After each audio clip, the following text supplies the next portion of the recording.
તો હેલો મિત્રો, આજે અમે આવી ગયા છે વલસાડના પાનેરા ડુંગર પાસે. તો અહીંયાનો તમને ઇતિહાસ જણાવીએ. પાનેરા ડુંગર પરનો ઐતિહાસિક કિલ્લો રાજાના રહીસી માટે હિન્દુ રાજાએ બનાવાડ્યો હતો. આ કિલ્લો લગભગ 15મી સદી સુધી ધરમપુરના રાજા અધિકાર ક્ષેત્રમાં આવ્યો હતો. 15મી સદીના અંતમાં ગુજરાતના રાજા મોહમ્મદ બેગડાએ પાનેરાનો કબજો પોતાના હાથમાં લીધો હતો અને ત્યારબાદ વર્ષો સુધી અમદાવાદ ખાતે મુસલમાન સત્તાધીશોના અધિકારણમાં આ ડુંગર રહ્યો હતો. પોર્ટુગીઝ લેખકોના જણાવ્યા મુજબ 1858માં 2 વખત દમણ તરફથી પાનેરા તરફ ચઢાઈ કરવામાં આવી અને તેની કિલ્લેબંધી નાશ કરવામાં આવ્યો હતો. લગભગ 100 વર્ષ સુધી જર્જરતી હાલમાં રહ્યા બાદ એપ્રિલ 1676માં શિવાજી સેનાપતિ મોરો પંડિતે પાનેરાનો જીર્ણોદ્ધાર કર્યો હતો.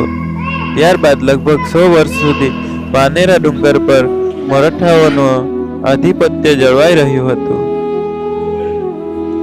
શિવાજીના ગેરિલા યુદ્ધ સમયે સુરતને લૂંટી પાછા ફરતી વખતે શિવાજી અહીં રોકાયા અને પોતાના રોકાણ દરમિયાન થયેલ ધમસાણ સમરામ વખતે શિવાજીએ તેમની ઘોડી પાનેરાના કિલ્લાની નાકાબારી તરીકે ઓળખાતી બારીમાંથી કુદાડી ભાગ્યા હોવાનો લોકવાયદા જણાય છે. અંતે 1780માં અંગ્રેજ શાસકોએ લૂંટફેટ વેન્સના નેતૃત્વમાં એનો કબજો મેળવ્યો અને 19મી સદીના શરૂઆતમાં ત્યાંથી સેના ખસેડવામાં આવી હતી. 1857ની સ્વાતંત્ર્ય ચળવળ દરમિયાન કિલ્લો તોડી પાડવામાં આવ્યો હતો.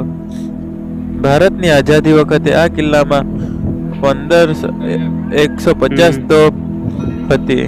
પાનેરા કિલ્લા પર 3 પાણીના કુંડ પણ આવેલા છે, જેમાં એક 30 પાણીનો ઉપર કોટવાળ થાણેદાર અને સૈનિકો રહેતા હતા.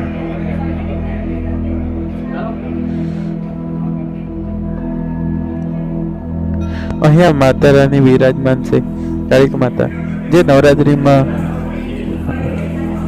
બહાર આવીને દર્શન આપે છે. જોઈ શકો છો.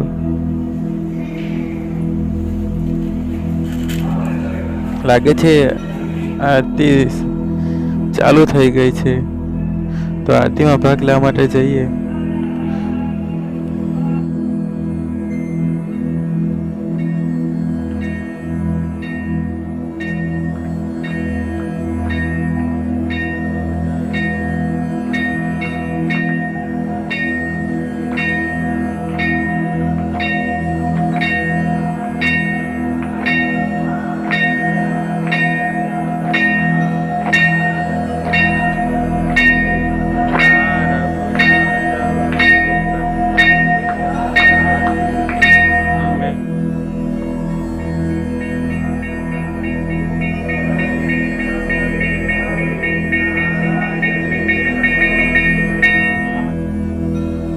તો તમે જોઈ શકો છો, અહીંયાથી ખૂબ જ સુંદર માં ચામુંડાનું મંદિર દેખાય છે. જોઈ શકો છો, આ અત્યારે બનાવવામાં આવ્યું છે. ફોટોશૂટ માટે પબ્લિક ઘણી ઊભી છે. જોઈ શકો છો, પ્રવાસીઓ પણ આવ્યા છે, ફોટો ક્લિક કરે છે. જય માતા રાની. ખૂબ જ સુંદર. અહીંયાથી ખૂબ જ સુંદર વ્યૂ પણ દેખાય છે, જોવા મળે છે. તમે જોઈ શકો છો, ખૂબ જ સુંદર નજારો. સવારમાં ધુમ્મસ ખૂબ જ છે. આ મહાદેવના મંદિરે આવ્યા, મહાદેવજીના દર્શન કરીએ. હર હર મહાદેવ, હર હર મહાદેવ.